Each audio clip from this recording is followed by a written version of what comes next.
السلام علیکم جی دوستو، روزانہ کی طرح آج بھی میں اردو ادب پڑھ رہا ہوں۔ آج بھی میں ایک واقعہ 10ویں کلاس کی ایک کتاب درخشاں اردو اسکول کے بچوں کے لیے بھی کام آئیں گے۔ یعنی آج کا واقعہ ہے بھابھی جان۔ یہ افسانہ ہے، دیکھیے افسانہ کو سمجھتے ہیں۔ اب افسانہ کی تعریف، افسانہ کے بارے میں پڑھا اور افسانہ کو آج جانتے ہیں کہ افسانہ ہوتا کیسا ہے۔ یہ بھابھی جان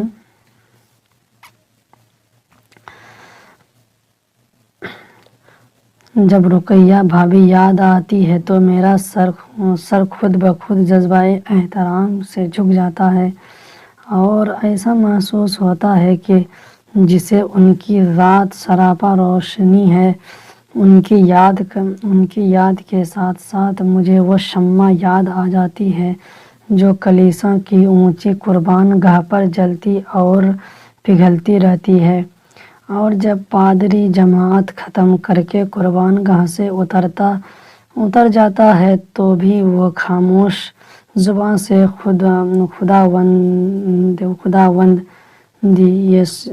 خداوند یسوع کا پیغام سناتی رہتی ہے، جو دوسروں کا گناہ بخشوانے کے لیے صلیب پر چڑھایا گیا، مگر وہ جو اب تک زندہ ہے۔ دیکھیے جواب مت پڑھیے سر۔ مگر وہ جو اب تک زندہ ہے اور قیامت تک زندہ رہے گا اور سب کو نجات دلائے گا۔ رقیہ بھابھی کی ذات مجھے ایسے ہی شمع معلوم ہوتی ہے جو جلتی اور پگھلتی رہتی ہے، لیکن روشنی پھیلاتی اور کچھ کہے بغیر بھی ہر وقت ایک پیغام سناتی رہتی ہے، ایسا پیغام جو امر ہے۔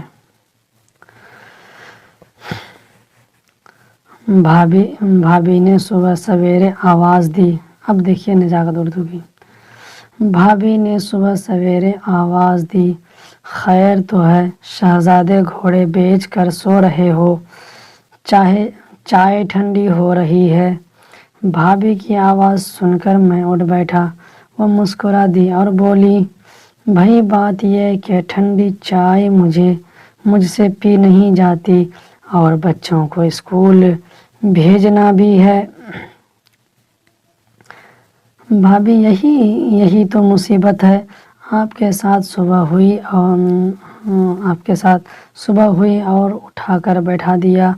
ہم لوگوں کو بھی آپ طالب علم سمجھتی ہیں۔ بھابھی بولی، تو آج تم کون بوڑھے ہو چکے ہو؟ بھائی اٹھو، جلدی کرو۔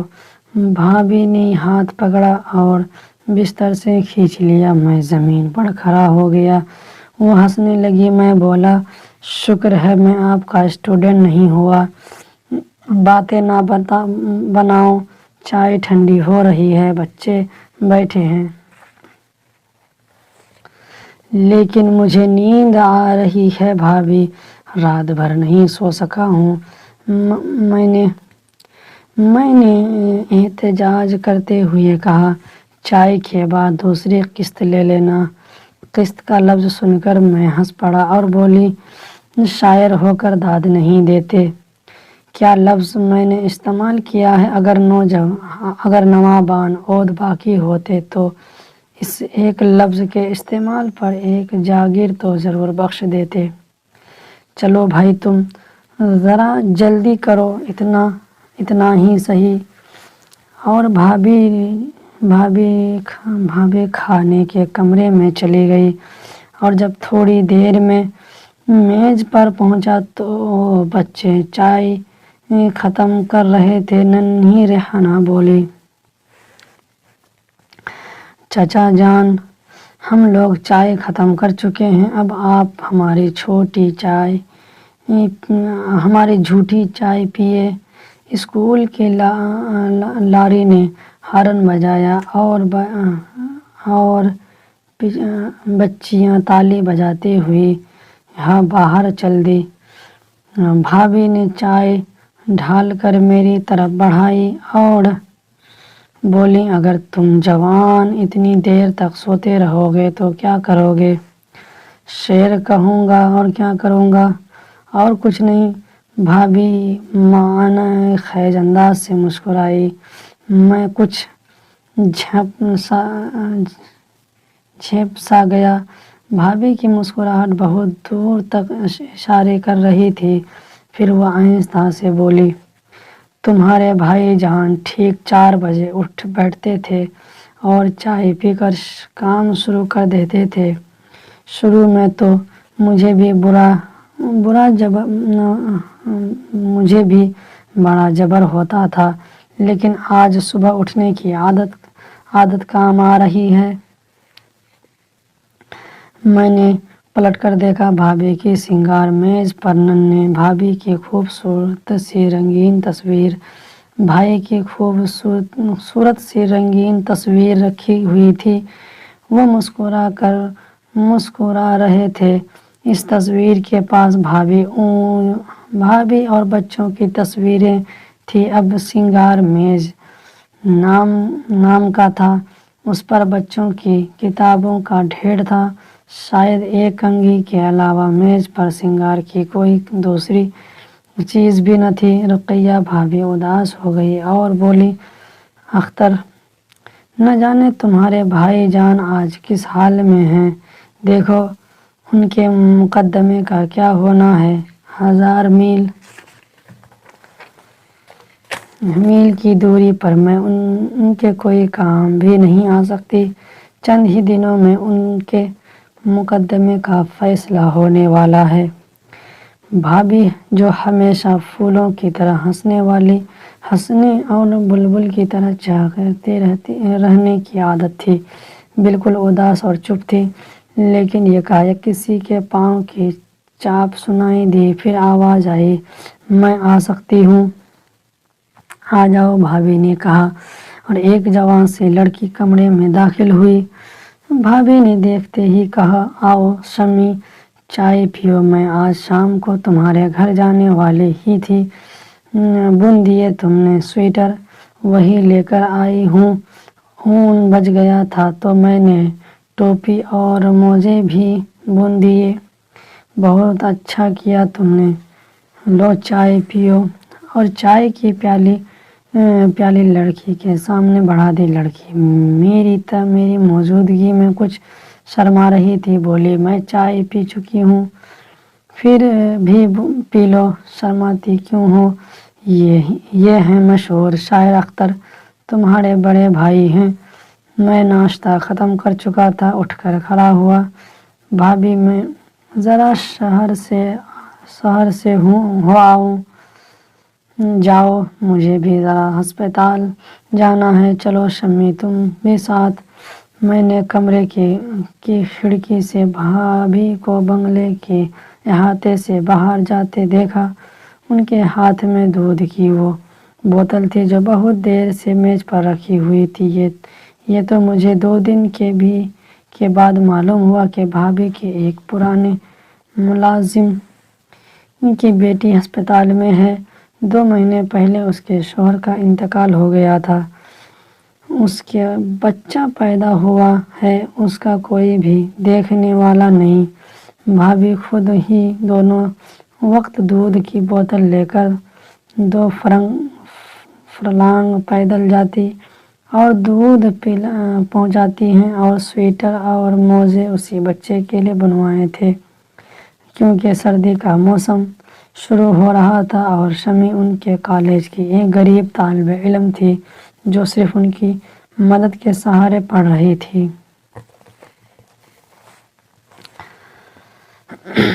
بھابھی سے میری صرف 2 یا 3 ملاقات تھی، البتہ خط و کتابت بہت زیادہ تھی۔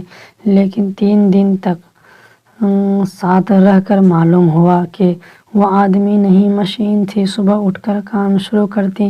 ان کا زمانہ بھی بالکل بدل چکا تھا۔ کبھی 4-5 نوکر اور مائیں ہوتی تھیں، اب ان کے پاس صرف ایک نوکر تھا جو بازار سے سودا لاتا تھا اور کھانا بھی پکاتا تھا۔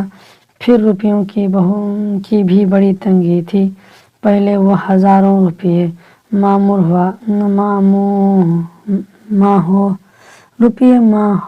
ماہوارے اپنے شوق پر خرچ کر دیا کرتی تھی۔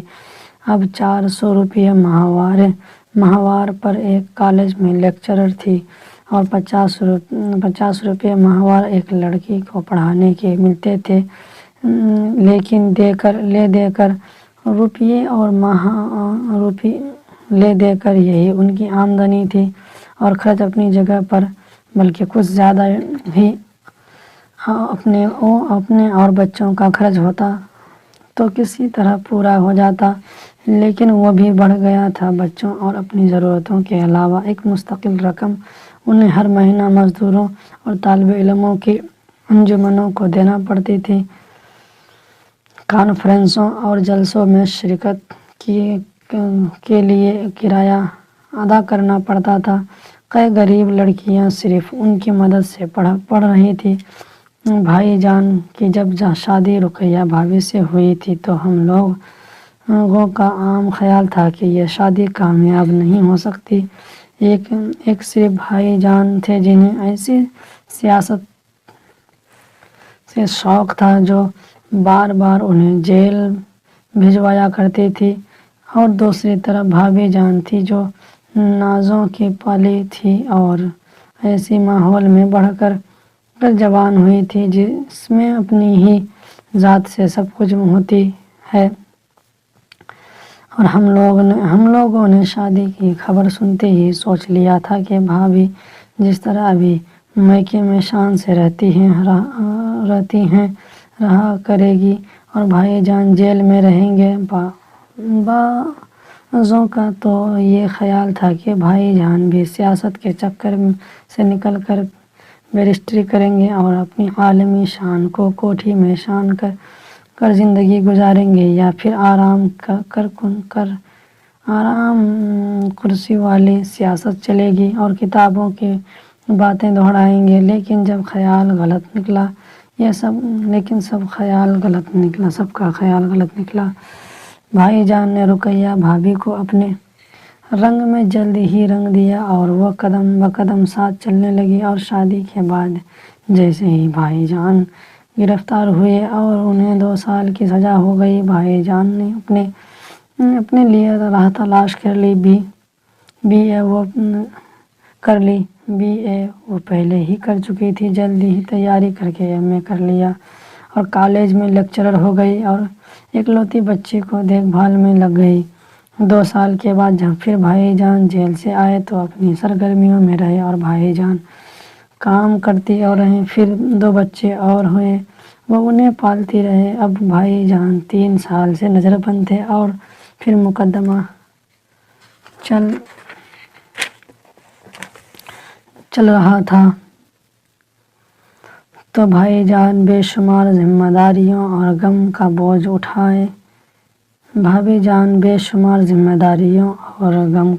اٹھائے پھرتی تھی، لیکن ان کا چہرہ کبھی میلا نہیں ہوتا تھا، لیکن ایسا معلوم ہوتا تھا کہ وہ اپنے غم کو اپنے لیے مسرت سمجھنے لگی اور غم میں بھی خوشی کا پہلو نکال ہی لیتی۔ وہ صبح سویرے اٹھتی، بچوں کو نہلاتی، ان کے کپڑے بدلتے، خود نہا دھو کر تیار ہو جاتی، بچوں کو کھلا پلا کر 7 بجے اسکول بھیج دیتی۔ پھر ملنے والوں کا سلسلہ شروع ہو جاتا، طرح طرح کے لوگ ان سے ملنے آتے اور طرح طرح کی فرمائشیں کرتے۔ کوئی ان سے ملازمت کے لیے سفارش کرنے کو کہتا، کوئی کسی اور کام کے لیے۔ سب آدمی انہیں بڑے آدمی کی بیوی اور بہو سمجھتے تھے۔ کوئی یہ نہیں سمجھتا کہ بھابھی جان کا تعلق اب بڑے لوگوں سے صرف چھوٹے لوگوں کی وجہ سے رہ گیا ہے۔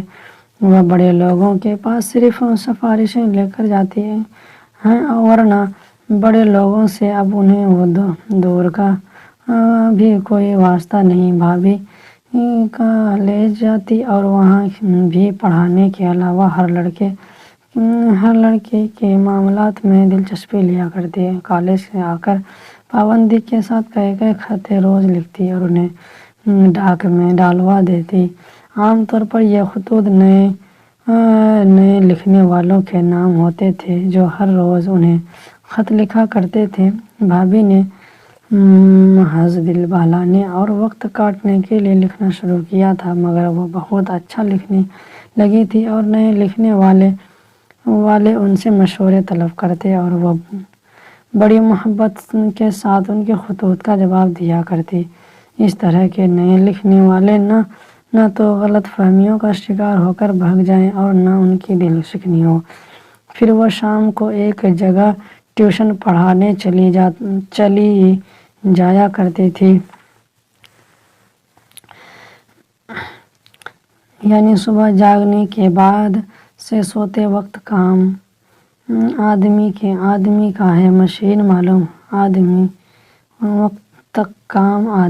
ہے، مشین معلوم ہوتی تھی۔ ان کے خط لکھنے کے شوق سے تنگ آ کر میں نے کہا، بھابھی آپ نے کیا علت پال رکھی ہے کہ کالج میں تو سر کھپاتی ہی ہیں، گھر پر بھی ایک کالج بنا رکھا ہے۔ بھابھی بڑے باوقار انداز میں مسکرائی اور بولی، اختر ان نئے لکھنے والوں کو کیسے بھول سکتے ہوں، یہ تو ہمارے مستقبل کی امید ہیں۔ اگر میں ان پودوں پر روز چھڑکاؤ نہیں کر سکتی، ان کی خدمت نہیں کر سکتی، ان میں پھول لگے اور سارا باغ مہک اٹھے تو کم سے کم جو کچھ کر سکتی ہوں وہ تو کرنا چاہیے۔ جو اس جواب کے بعد کچھ اور بولنے کی گنجائش ہی نہیں تھی۔ میں چپ رہا۔ ایک دن شام کے وقت وہی لڑکی شمی ان کے پاس آئی۔ وہ بہت ہی اداس تھی۔ وہ کچھ کہنا چاہتی تھی لیکن پھر بھی نہیں کہہ سکتی۔ بار بار اس کے ہونٹ کانپ کر رہ جاتے اور ایسا معلوم ہوتا تھا کہ اب وہ رو دے گی۔ بھابھی نے حسب عادت اسے بٹھایا اور باتیں کی، پھر آنے کی وجہ پوچھی تو کچھ بھی نہ بولی۔ بھابھی جتنی اصرار کے ساتھ پوچھی تو معلوم ہوتا ہے کہ اس کے ہونٹ اتنی ہی شدت کے ساتھ آپس میں چپکے جاتے تھے۔ آخر وہ کچھ نہ بول سکی تو بھابھی نے اسے پکڑا اور سونے کے کمرے میں لے گئی، دروازے اندر سے بند کیا اور وہ پوچھا، کیا بات ہے؟ لیکن شمی کچھ بتانے کے بدلے رونے لگی اور بھابھی کے چپ کرانے پر بھی روتی گئی اور بڑی دیر کے بعد بھابھی کے ڈانٹنے پر اس نے بتایا کہ دوسرے ہی دن اس کے بھائی کے ایم اے کی فیس داخل کرنی ہے اور روپے کا انتظام نہیں ہو سکا۔ اب وہ اس بات پر شرمندہ تھی کہ بھابھی اس کے کالج کا خرچ دیتی ہے۔ اب وہ بھائی کے لیے فیس مانگے، لیکن دوسرا کوئی اور ایسا ہمدرد بھی نہ تھا جس کے سامنے وہ اپنے دل کا بوجھ ہلکا کرتی۔ وہ صرف اپنے دل کا بوجھ ہلکا کرنے کے لیے ان کے پاس آئی تھی۔ بھابھی نے بڑی محبت سے شمی کے گال پر ایک چیٹ لگائی اور بولی، پگلی اس میں رونے کی کیا بات تھی؟ آخر میں شرمانے کی کیا بات ہے؟ اگر ہم لوگ اس طرح تو ایک دوسرے سے کہہ کر اپنا دکھ ہلکا کر سکتے ہیں۔ یہ کہہ کر انہوں نے الماری کھولی، چھوٹی چھوٹی سی سونے کی 2 چوڑیاں لا کر شمی کے ہاتھ پر رکھی، بولی، لے جاؤ، بیچ کر تمہارا بھائی فیس ادا کر دینا، تمہارا بھائی فیس ادا کر سکے گا۔ شمی شاید گر جاتی لیکن بھابھی نے اسے سنبھال لیا، اس کی پیشانی چوم لی اور بولی، شمی سدا ایسا ہی زمانہ نہیں رہے گا، دن بدلیں گے، جاؤ سویرے چلی جاؤ، پھر اندھیرا ہو جائے گا۔ شمی چوڑیوں کو لے کر چلی گئی۔ چوڑیاں وہ تھی جو 2 دن پہلے بھابھی نے ننھی ریحانہ کے لیے بڑی مشکل سے پیسے بچا کر بنوائی تھی اور جیسے ریحانہ نے صرف ایک بار پہنا تھا۔ چوڑیاں دیکھ کر بھابھی جان بہت خوش ہوئی تھی، جسے ان کے دل سے پہاڑ جیسا کوئی بوجھ اتر گیا ہو۔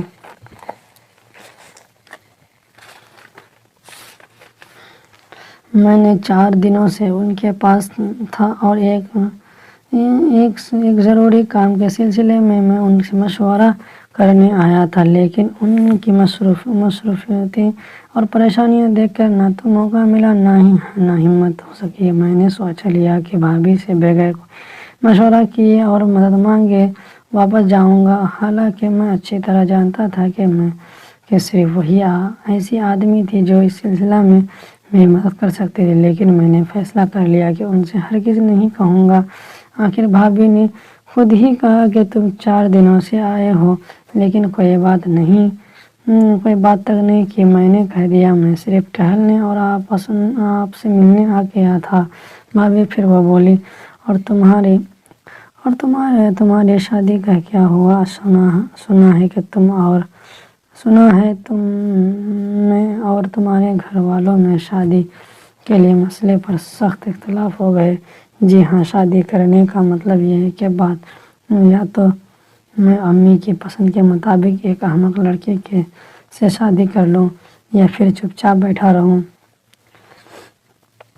اور وہ جمیلہ، تم تو جمیلہ سے شادی کرنا چاہتے تھے نا؟ بھابھی بولی، اب بھی میں چاہتا ہوں، لیکن امی نے کہہ دیا کہ جمیلہ اس گھر میں بہو بن کر داخل نہیں ہو سکتی۔ میں نے کہا، یہ تو بڑا ظلم ہے تو لیکن کیا کیا جائے، بہت سے ظلم برداشت کرنے پڑتے ہیں۔ تو امی کی پسند سے شادی کر لو۔ پھر یہ بھی نہیں کر سکتا بھابھی؟ پھر کیا سوچو؟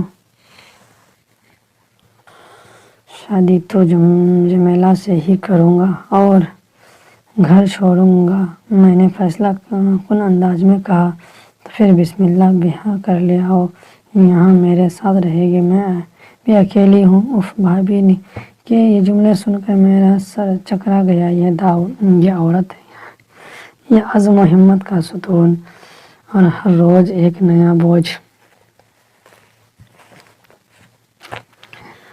اپنے لیے بڑھائے جاتے ہیں۔ خود اپنی ضرورتیں اور ذمہ داریاں کیا کم ہیں، مگر ہمت ہے اور صرف ہمت کے سہارے شوہر کی دوری اور نظر بندی کا غم ہنس ہنس کر بھلائے جاتے ہیں۔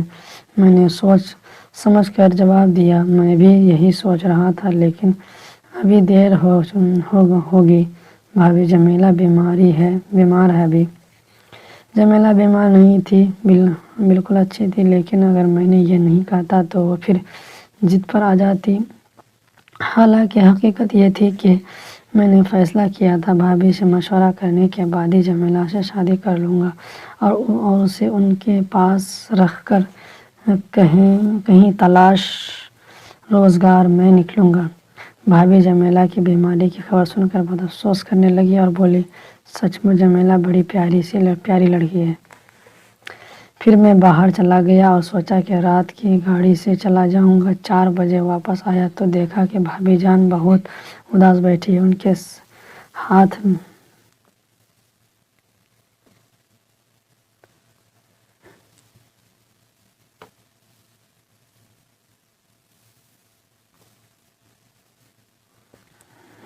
کے ہاتھ میں ایک تار ہے جس کو وہ ہاتھ میں لیے ہوئے بس دیکھتی جا رہی ہے۔ ان کے چہرے کا گورا رنگ بالکل سانولا ہو گیا تھا۔ میں چپ چاپ ان کے پاس جا کر بیٹھ گیا اور پوچھا،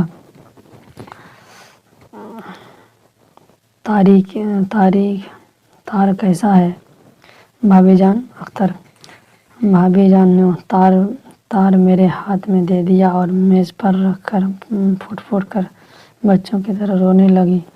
میں نے تار پڑھا، بھائی جان کو 4 سال کی سزا ہو گئی تھی۔ میں نے کچھ دیر بمشکل کہا، بھابھی جان صبر کیجیے، ابھی تو ایسے امتحانوں کی منزل سے آپ ابھی گزرنا باقی ہے۔ اور بھابھی کو جیسے سکون آ گیا، وہ اٹھ بیٹھی اور بولی، ٹھیک کہتے ہو اختر، اگر پریشانی ہوں تو بچے اور پریشان ہوں گے۔ اتنا کہہ کر اٹھی اور منہ ہاتھ دھونے چلی گئی۔ جب واپس آئی تو معلوم ہوتا تھا کہ بس ایک لہر تھی جو آئی اور گزر گئی، لیکن ہم جتنی دیر تک چائے پیتے رہے اور بھابھی کی نظر بار بار پرانے سنگار میز پر رکھی بھائی جان کا تصویر کا طواف کرتی رہی۔ اسی وقت انہوں نے بتایا کہ ان کے پاسپورٹ کی درخواست نامنظوری ہو گئی اور اسی